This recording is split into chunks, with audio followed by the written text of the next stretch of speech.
Hello. Hello, Hey. everybody. Welcome. Good morning, guys.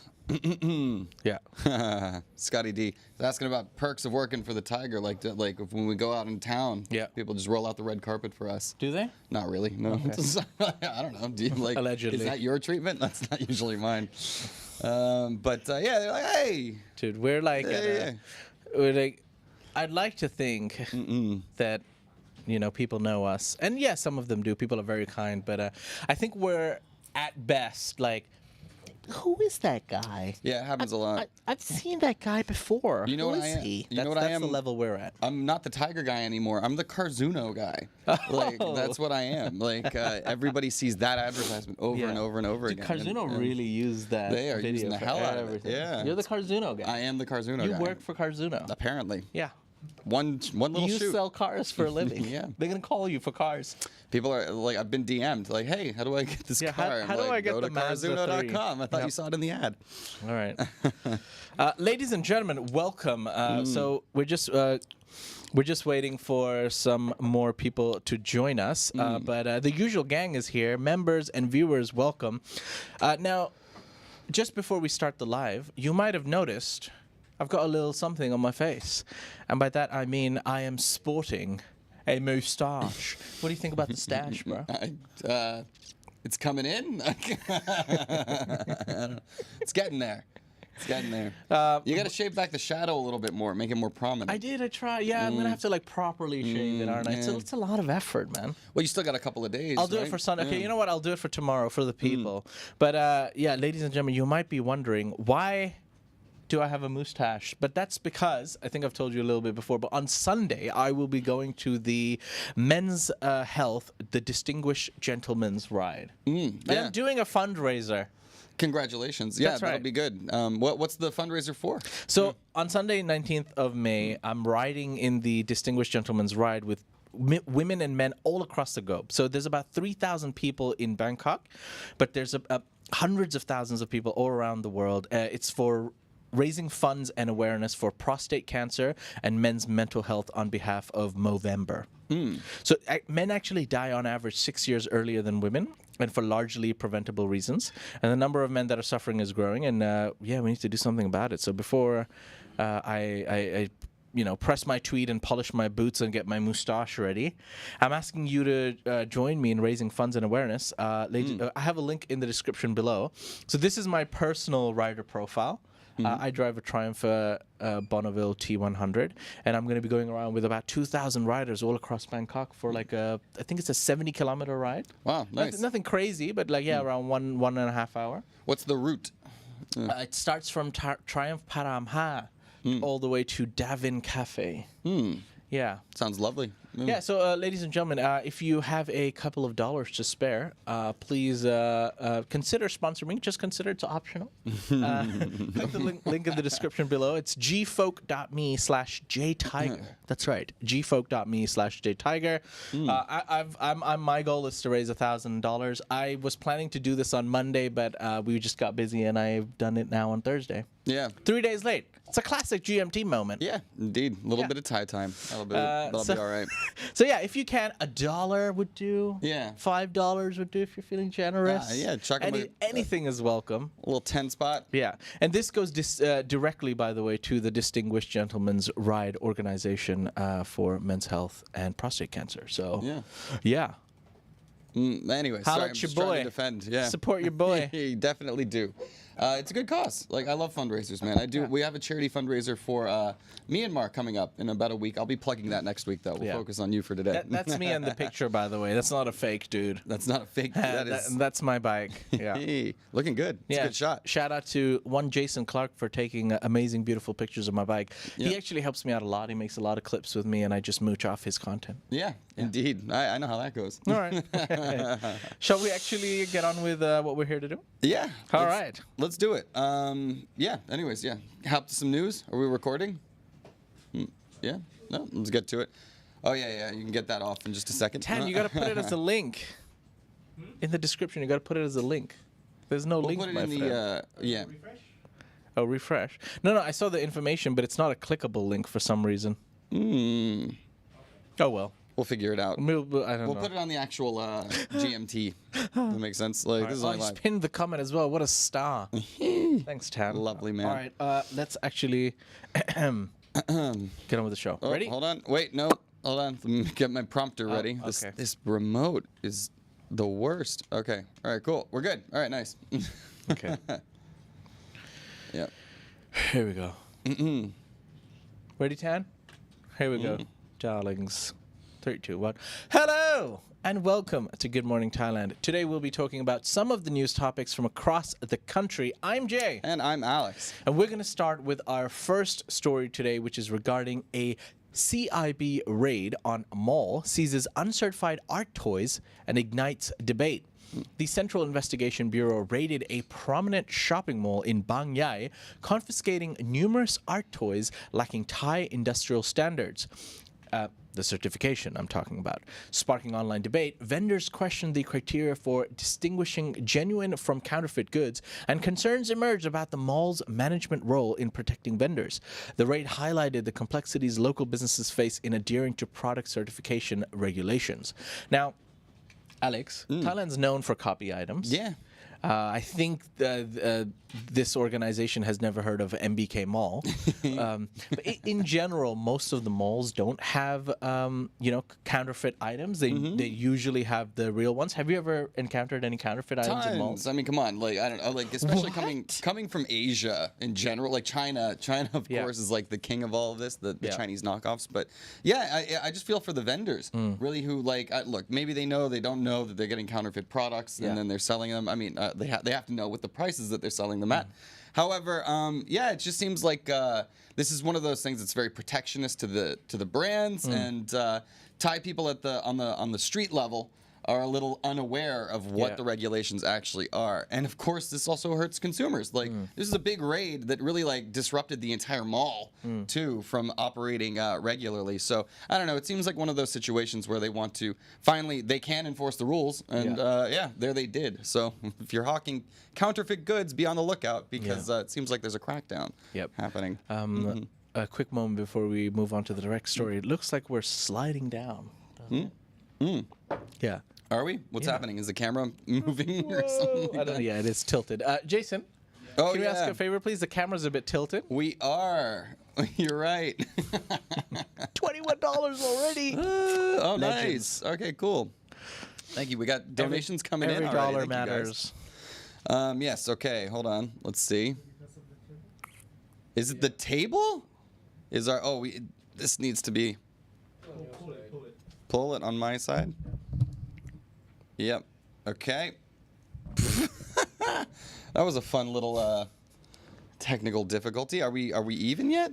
There we go. Are we even, Steven Seagal? Mostly there. Yes. Oh. I think we look good. Another classic Thaiger moment. Anyways, let's move on to our next story, shall we? Yeah. All right. Now, the Thai police have seized 14.8 kilograms of heroin bound for Taiwan. That's right. Thai police have seized 14.8 kilograms of heroin. All right.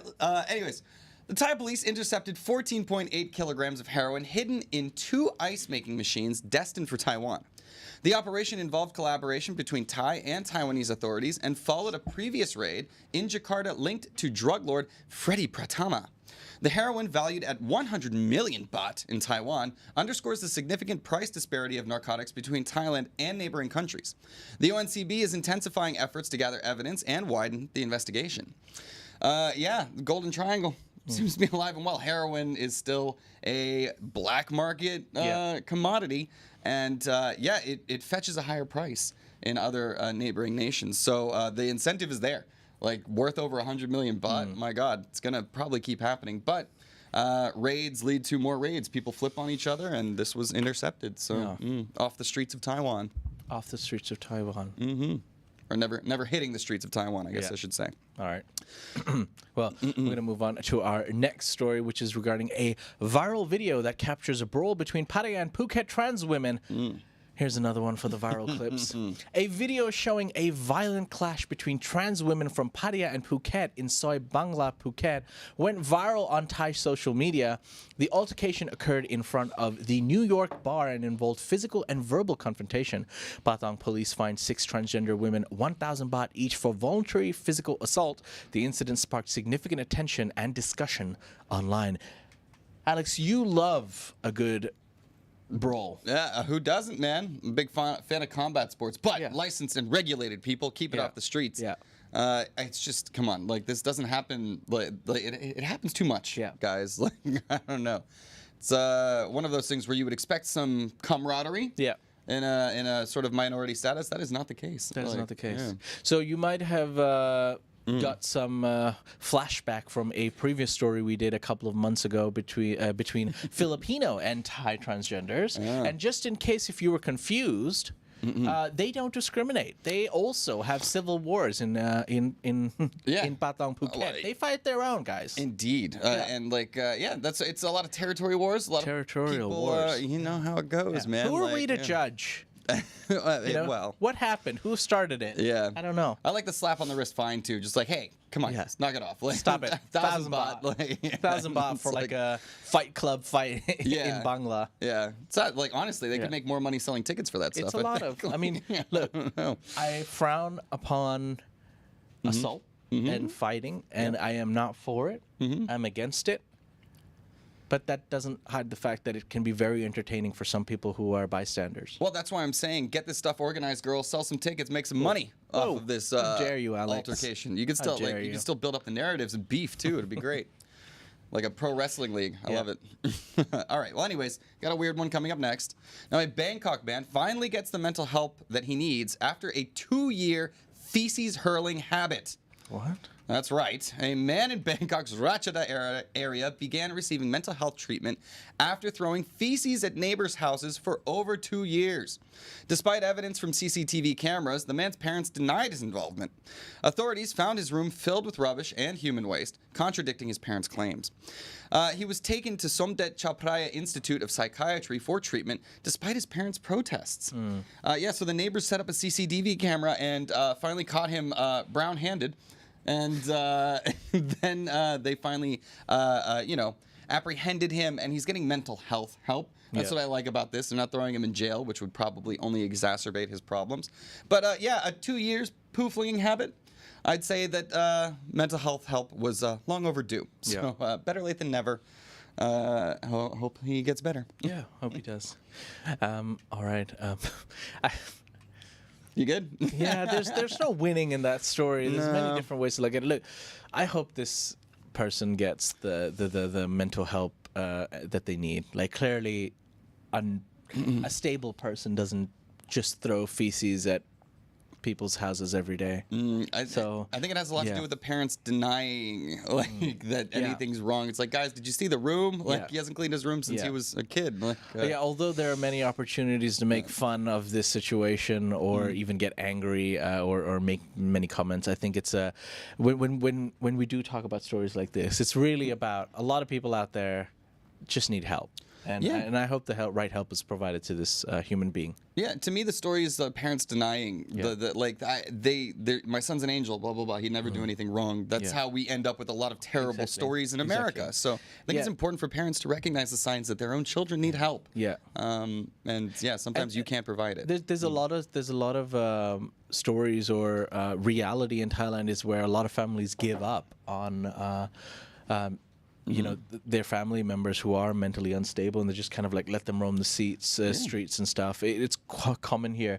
And what's more sad is that sometimes the government doesn't step in, or we don't have the infrastructure or facilities here where these people get the right help. Yeah, agree completely. Drives the homelessness problem for sure. Yeah. All right. Well, we're going to move on to our next story for now, which is regarding everyone's favorite fruit, durian. Because a Thai woman sells durian in a bikini, ignores online drama.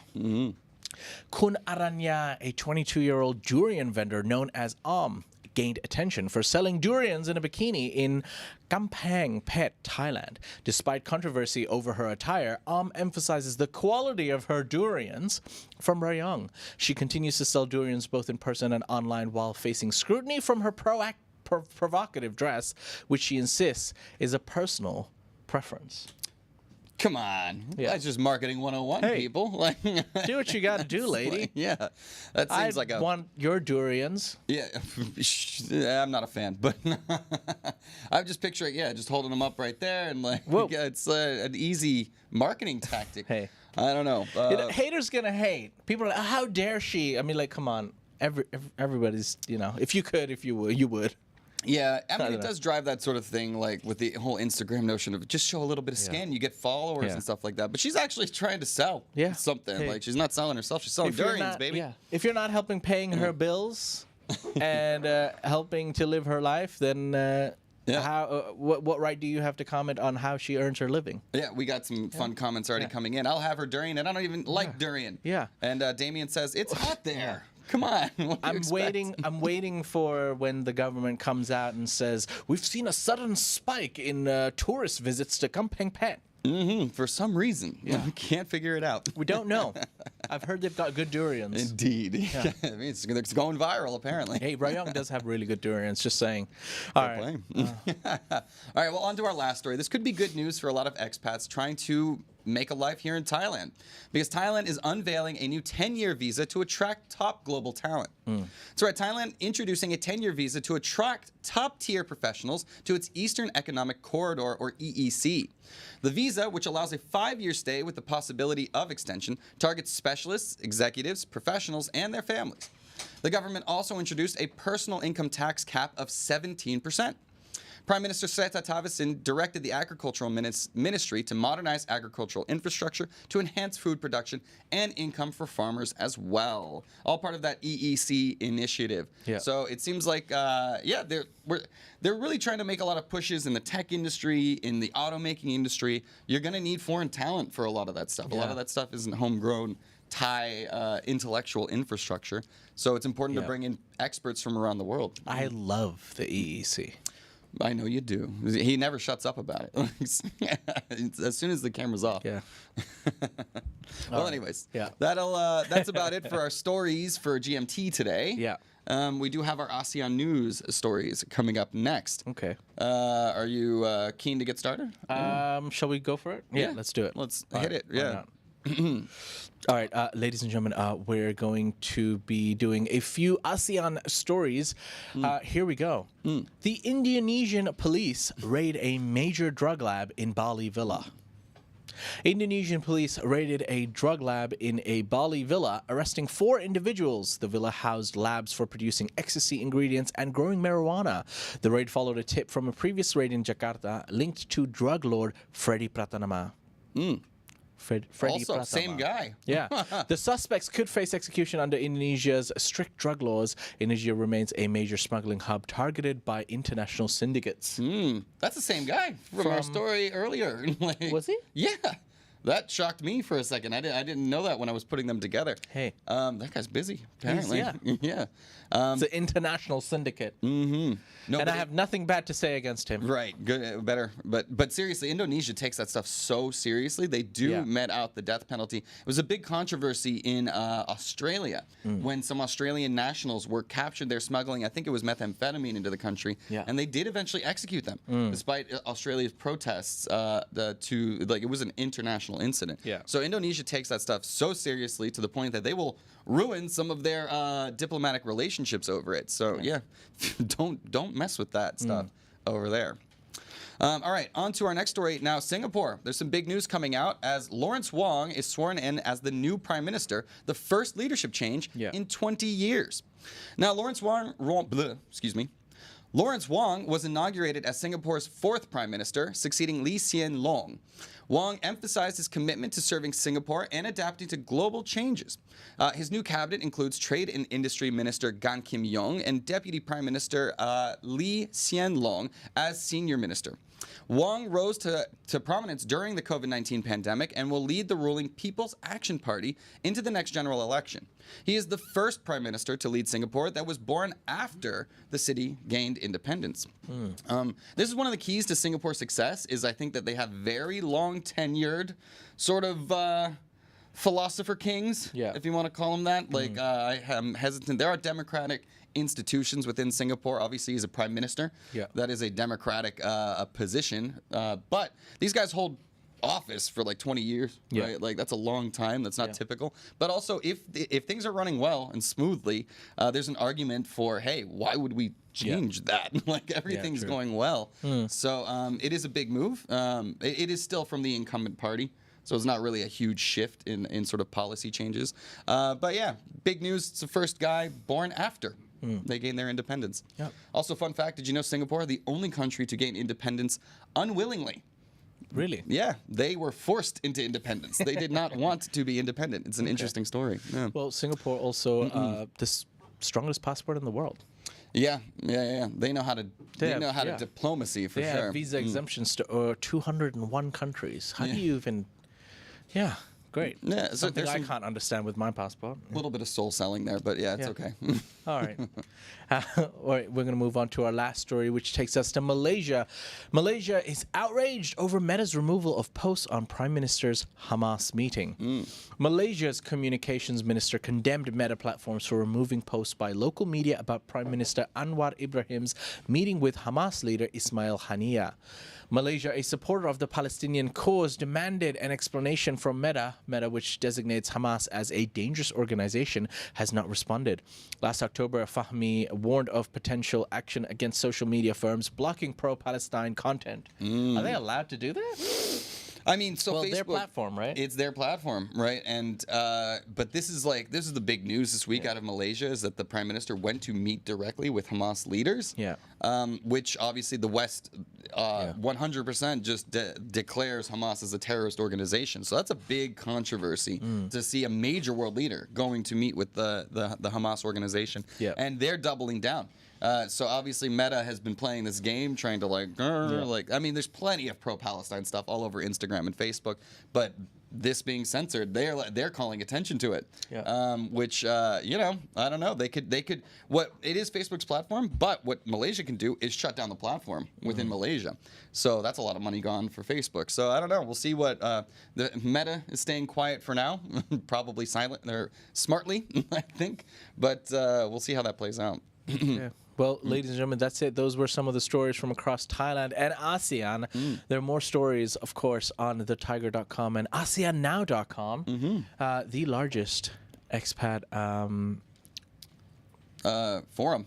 There it is. That was the word I was looking for. The largest expat forum in Thailand. We've got multiple threads, and we're trying to get more and more people to have more and more information onto the threads. There's actually a ton of information there for, you know, how to get your visa done, what form you need. Very valuable information. So do go check it out. And yeah, it is still a very Thai focus on ASEAN now, and it's a very different blend of what you get than what you get on the Thaiger for sure.